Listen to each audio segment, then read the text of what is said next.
Hey, my name is Mike. I'm making this video because I have a Trianco heatmaker Mark 5 or Mark 4. I should probably find that out.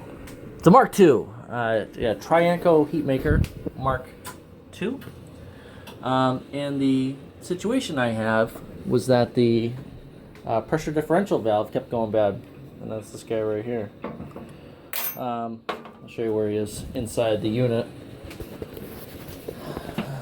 And that's the guy right there. Now, I had replaced this probably about 2 years ago, and I kept having issues where the boiler would not turn on. And what turned out to be the cause, or I'll give you a couple symptoms before I tell you the cause. What was happening was it would just go into lockout. It wouldn't turn on. Didn't have any error messages on there.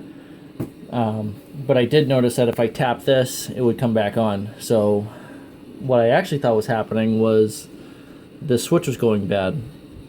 So what I ended up doing is I got a whole bunch of new stuff because I needed a lot of new things. I got a new pressure differential valve. I got a new gauge because the gauge was not reading correctly, and I got a new high pressure switch, or high limit, I think that's what it is.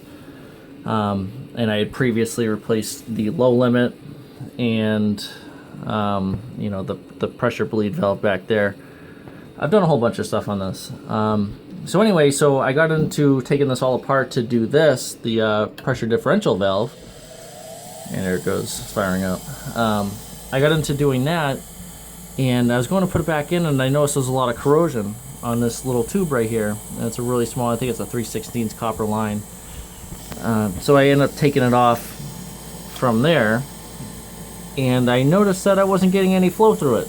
So there was a whole bunch of rust and sediment built up inside of it. So it wasn't measuring the differential in pressures from when the pump was running.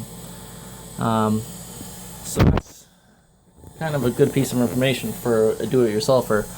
Obviously, you got to be careful when you're doing working on a gas burner. But that is something that could drive somebody crazy without knowing, you know, thinking that they got a bad pressure differential switch and actually not having a bad pressure differential switch, considering they're $250 a piece. So what I did is I took it and I used some pipe cleaners, and I kind of worked it for a while to clean it up.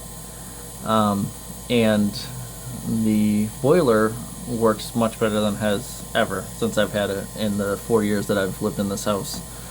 So it's kind of just throwing it out there. You know, this is a pretty good boiler, but it does have some quirks, and there's not a lot of resources out there. So hopefully this helps somebody somewhere. And if I come across anything else, I'm gonna post something else. So thanks a lot.